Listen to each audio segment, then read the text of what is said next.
There are some love stories that don't end when one person dies, some final messages so profound they become a compass for the living, some promises made in hospital rooms that bind tighter than any wedding vow. What happened when 38-year-old Daniel Foster walked onto the Family Feud stage with his late wife's family just 11 weeks after burying her, still wearing his wedding ring and carrying a letter in his jacket pocket that she'd written for him to read the day he appeared on this show, was the revelation of a love so fierce it refused to be contained by death.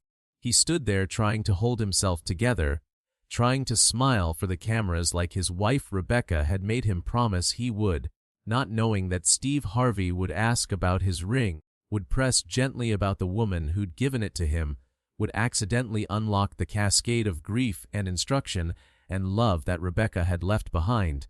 If you've ever loved someone so completely that losing them felt like losing half your soul, if you've ever received instructions from the dying about how to keep living, if you've ever had to honor a promise that required becoming someone new, you need to hear what Rebecca Foster told her husband in her final message.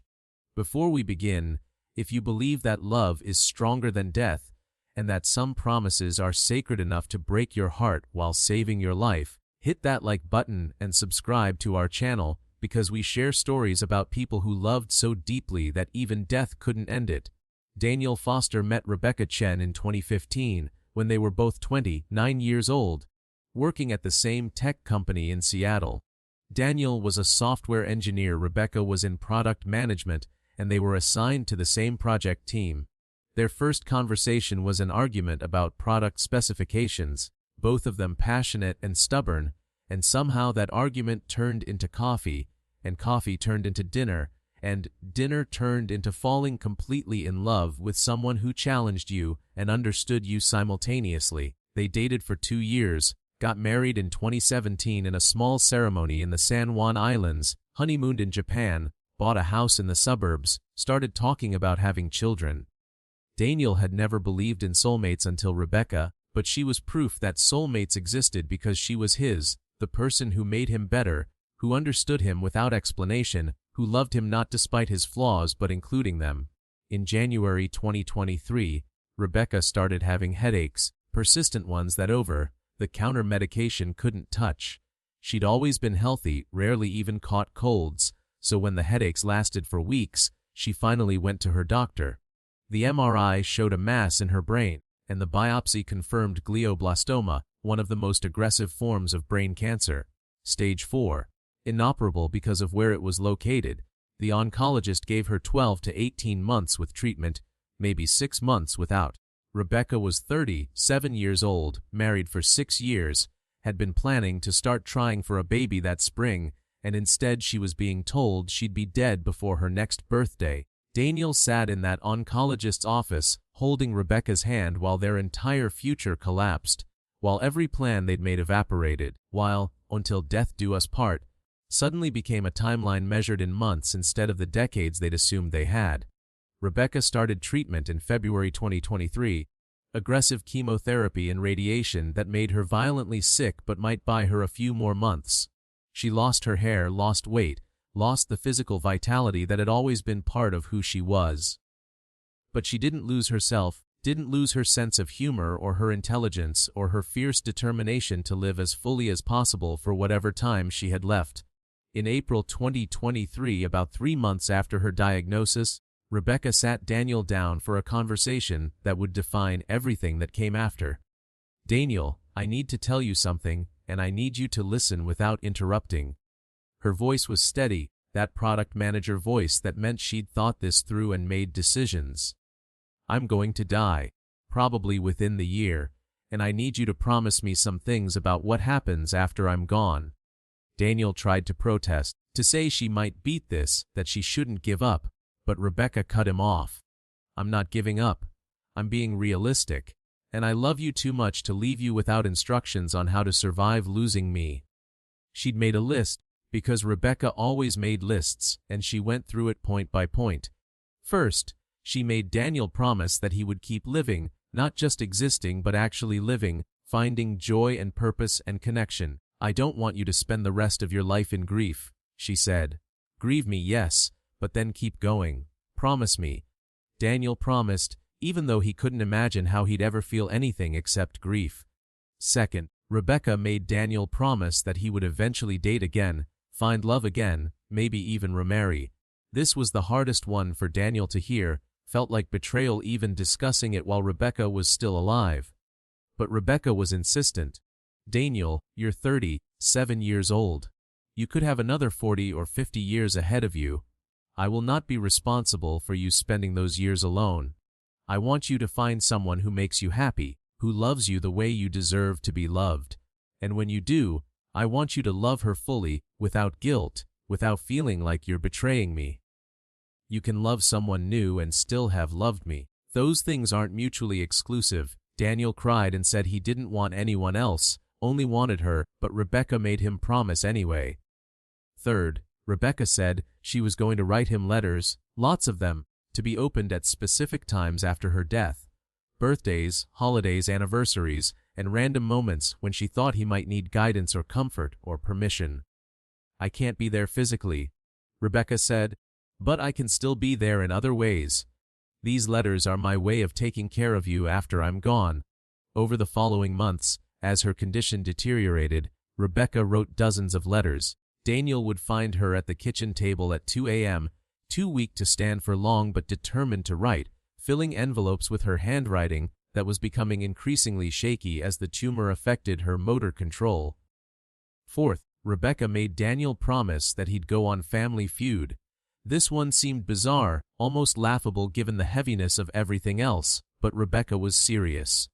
"We've watched that show together since we started dating. It's our show. It represents joy and laughter and family, all the things I want you to remember about life. So after I'm gone, I want you to apply to be on Family Feud. I want you to go on that show and laugh and have fun and remind yourself that joy still exists." Daniel thought this was absurd but promised anyway, would have promised Rebecca anything at that point. Fifth and finally, Rebecca made Daniel promise that he would read the letters she wrote in the order she specified, at the times she specified, and that he'd actually follow her instructions, instead of just reading them and ignoring them. "These letters are my final gift to you," Rebecca said. "Don't waste them. Actually do what I'm asking." Daniel promised, and Rebecca seemed satisfied, like she'd done everything she could to prepare him for a future without her. The treatment bought Rebecca some time, but by October 2023, it was clear the cancer was progressing faster than the doctors had hoped. Rebecca was declining rapidly, the tumor growing, pressing on parts of her brain that controlled speech and memory and personality. By November, she was in hospice care at home, Daniel taking leave from work to be with her, her family visiting constantly, everyone saying goodbye in increments. On December 8, 2023, Rebecca had a moment of clarity, the kind that sometimes happens near the end when someone rallies briefly. She called Daniel to her bedside and spoke with difficulty, the tumor affecting her speech. But she got the words out. "Daniel, I love you. You are the best thing that ever happened to me. These 7 years with you have been the happiest of my life, and I need you to know that dying doesn't scare me as much as the thought of you not living fully after I'm gone. So please, please keep your promises. Read the letters. Do what I ask. Live. Love again. Be happy. That's what I want for you. That's my final message to you. Be happy even without me, especially without me, because if you're happy, then my life meant something. If you're happy, then we won." Rebecca Foster died on December 11, 2023, with Daniel holding her hand, with her family surrounding her, with "In My Life" by the Beatles playing because it was her favorite song. She was 37 years old, had been married for 6 years, had fought cancer for 11 months, and she left behind a husband so devastated he wasn't sure how he'd survive the next hour, let alone the rest of his life. The funeral was 3 days later, and Daniel stood at the front reading a eulogy Rebecca had written herself. Her final words to the people who'd loved her, thanking them and releasing them from grief, and telling them to live well as the best way to honor her memory. After the funeral, Daniel went home to their house that felt empty and wrong without Rebecca, and he found the first letter waiting for him on the kitchen counter. The envelope said, "Read the day of my funeral, after everyone leaves." Daniel opened it with shaking hands and read Rebecca's handwriting. Daniel, I'm dead now. That's weird to write, knowing you're reading this after I'm gone, but also kind of funny in a dark way. You just buried me. You're probably destroyed. You're definitely not okay. And that's fine. That's expected. You don't have to be okay yet. But, Daniel, here's what I need you to know: you will be okay again. Not today, probably not for months, but eventually. The grief will become manageable. The pain will dull, and when that happens, I need you to remember your promises. You promised to keep living. You promised to find joy again. You promised to go on Family Feud. Yes, I'm holding you to that ridiculous promise. So grieve me, Daniel. Cry, scream, break things if you need to, but then, when you're ready, start living again. I love you. I'll always love you. And nothing, not even death, changes that. Your Rebecca. Daniel read the letter and cried for hours, but something in Rebecca's words, the permission to grieve, but also the instruction to eventually move forward, gave him a framework. Over the following months, Daniel received more letters at the times Rebecca had specified. A letter on Christmas. Daniel, I know Christmas without me is awful. I'm sorry I'm not there, but please, don't spend today alone. Go to your parents' house. Be with family. Don't isolate yourself. That's an order. A letter on their anniversary in February 2024. 7 years ago today, we got married. Best decision I ever made. And Daniel, I need you to know that every day with you was worth it. Even the cancer, even dying young, it was all worth it because I got to spend those years with you. Thank you for loving me so well. A letter on Daniel's birthday in March. Happy birthday, my love. You're 38 now, and you're going to have so many more birthdays, and I won't be there for them, and that makes me sad, but it also makes me grateful that I got to be there for as many as I did. Celebrate today. Don't mourn today. This is your birthday, not my death day. Lev. Each letter helped Daniel navigate his grief, gave him Rebecca's voice guiding him even though she was gone. In May 2024, 5 months after Rebecca's death, Daniel received a letter that said, "Open, when you're starting to feel okay again, when the grief isn't crushing anymore." Daniel had reached that point where he could get through most days without breaking down, where he could think about Rebecca and smile instead of only crying. He opened the letter. Daniel, if you're reading this, it means you're starting to heal. That's good. That's what I wanted. Now I need you to do something that's going to be hard. I need you to start living actively again, not just surviving. I need you to reconnect with friends, pursue hobbies, maybe even start dating. I know that last one feels impossible and wrong, but Daniel, I meant what I said. I want you to find love again, not to replace me. No one could replace me. I'm kidding, but also not kidding. But to add to your life. You have so much love to give, and I hate the idea of you keeping it locked up because I died. So here's my instruction: within the next 3 months, I want you to go on at least 3 dates. I don't care if they're good dates or bad dates. I just want you to try. Promise me you'll try. Daniel cried reading this, the idea of dating feeling like betrayal even though Rebecca was explicitly giving him permission. But he'd promised to follow her instructions, so over the summer of 2024, Daniel forced himself to try. He went on a few dates, all of them awkward and strange, because how do you explain to someone that you're freshly widowed and only dating because your dead wife made you promise to? In July 2024, Daniel received another letter. Open when you're thinking about Family Feud. Daniel had been thinking about it, remembering his promise, feeling stupid about the whole thing, but also knowing Rebecca had been serious about it. He opened the letter. Daniel, by now you're probably thinking that me making you promise to go on Family Feud was insane. Maybe it was. But here's why it matters. Family Feud represents joy. It represents laughter and silliness and family, and all the good things in life. And I need you to remember that those things still exist, even though I don't. So I want you to apply to be on the show. Take my family with you. My sister and her family love you, and they're your family too now. Go on that show, play the game, laugh, and when you're there, I want you to read the letter I left for you in your jacket pocket. There's an envelope in your navy blazer, the one I loved, with "Rate on Family Feud" written on it. Read it when you get there, before you go on stage. I love you. Now go be on a game show for me. Daniel found the envelope in his navy blazer. exactly where Rebecca said it would be, but he followed instructions and didn't open it yet.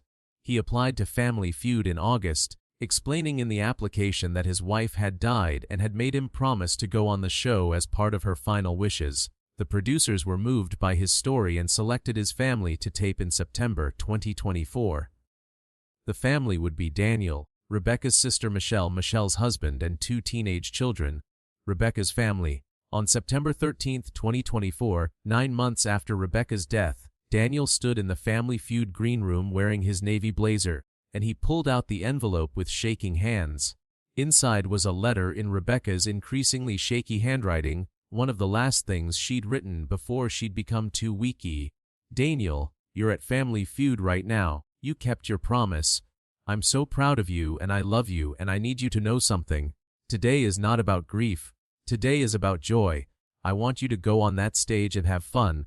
Laugh at Steve Harvey's jokes. Play the game. Be present with my family who loves you.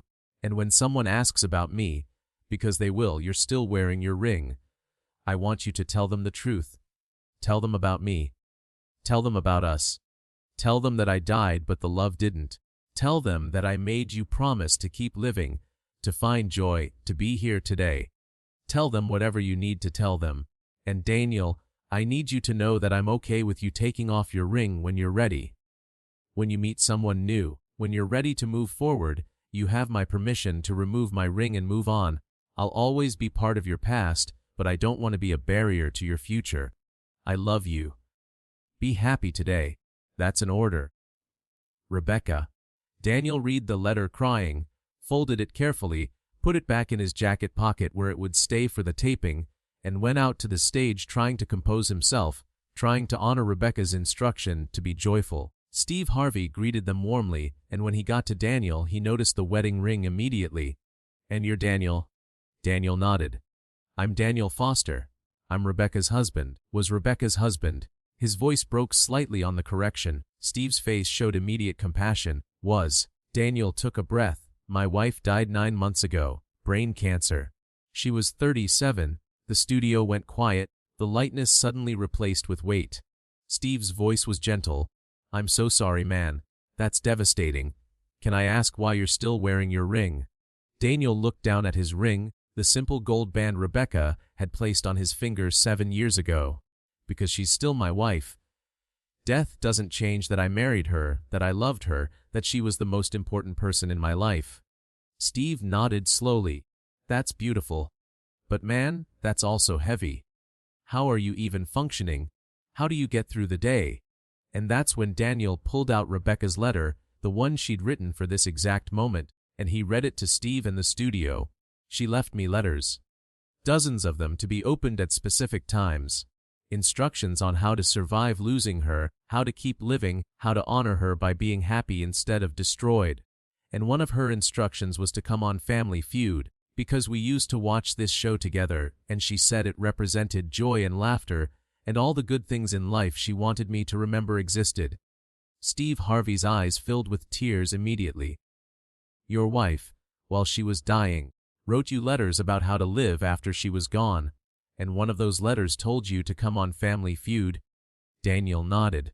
This letter, the one I'm holding, she left for me to read today, right before coming on this show. And in it, she tells me to be joyful today, to have fun, to tell you about her if you asked. So I'm telling you Rebecca was brilliant and funny and stubborn, and she loved me better than I deserved. And even though she's dead, she's still taking care of me through these letters, still guiding me, still loving me. That's what love looks like when it's real. It doesn't end when the person dies. Steve Harvey couldn't speak, stood frozen with his hand over his mouth, tears running down his face. The audience was sobbing, Rebecca's family was crying, and Daniel was holding the letter his dead wife had written 9 months ago, reading her final instructions on how to live joyfully even in grief. After a long moment, Steve found his voice, shaky and broken. Can I ask what else she told you? In the letters, what other instructions did she leave? Daniel's voice was thick with tears but also with love. She told me to grieve, but not to get stuck in grief. She told me to reconnect with friends and family. She told me to pursue hobbies I'd let go. She told me to start dating again, to find love again, to not spend the rest of my life alone. She gave me permission to remove my ring when I'm ready, to move on without feeling like I'm betraying her. She told me that she'd always be part of my past, but she didn't want to be a barrier to my future." His voice broke completely. She loved me so much that even while she was dying, all she cared about was making sure I'd be okay after she was gone. That's her final message to me: be okay, be happy, keep living. And she gave me a roadmap for how to do that, letter by letter, instruction by instruction, because she knew I'd be lost without her. Steve Harvey had to turn away, couldn't face the cameras, or Daniel stood with his back to everyone crying for a full minute. When he turned back around, his face was devastated. "Daniel, your wife gave you the greatest gift anyone can give. She set you free. Even though she was dying, even though she was losing everything, she focused on making sure you wouldn't be destroyed by losing her. She loved you enough to tell you to love someone else eventually. That's not just love, that's transcendent love." He paused, wiping his eyes. "What does her letter say about today? About being here?" Daniel read directly from the letter in his hand. "She says today is not about grief. Today is about joy. I want you to go on that stage and have fun. Laugh at Steve Harvey's jokes. Play the game. Be present with my family who loves you." Steve nodded slowly, collecting himself. "Then that's what we're going to do. We're going to play Family Feud, and we're going to honor Rebecca by having joy today, by laughing, by being present. Because that's what she wanted for you, and who are we to argue with a woman that wise and that loving?"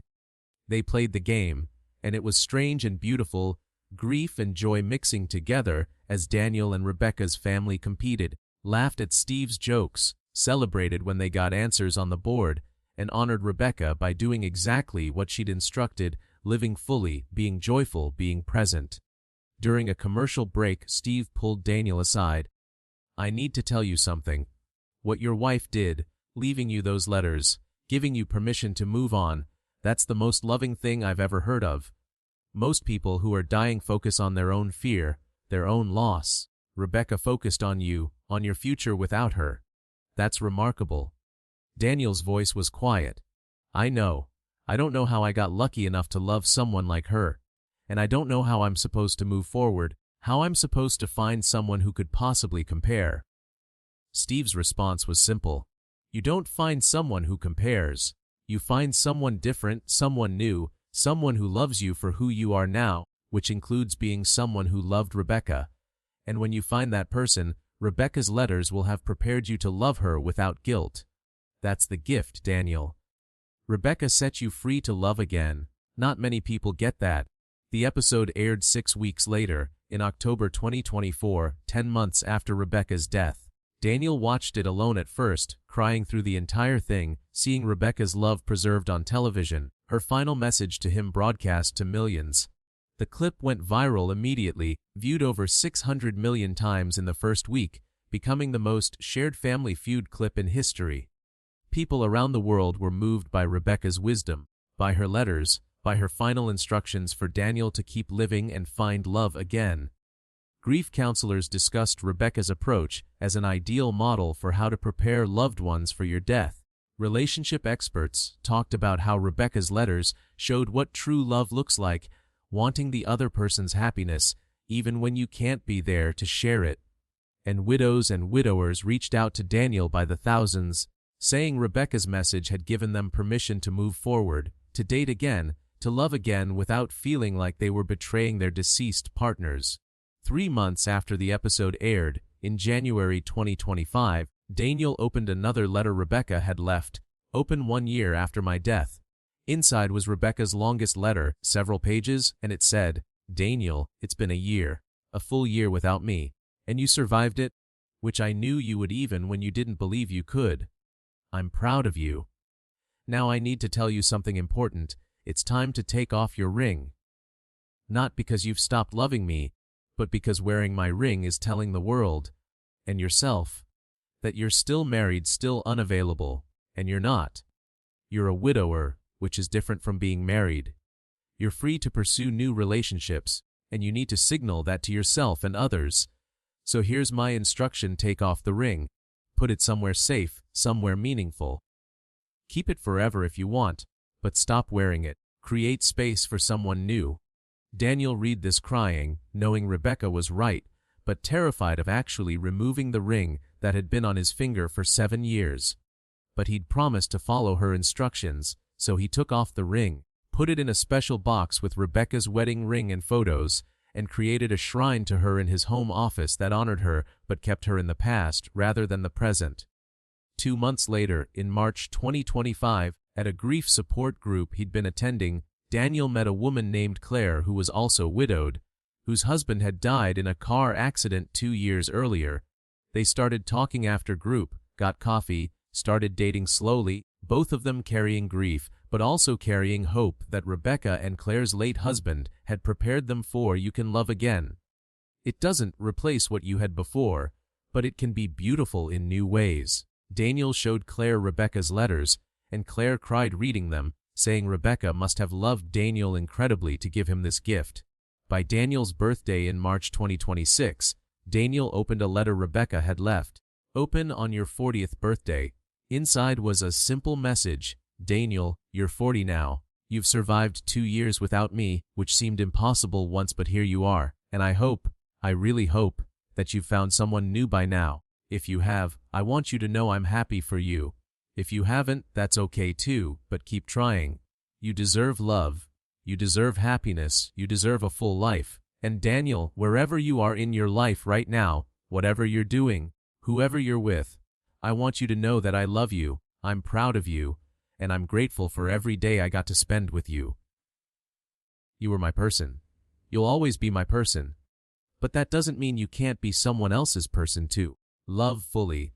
That's my final instruction. That's my final message.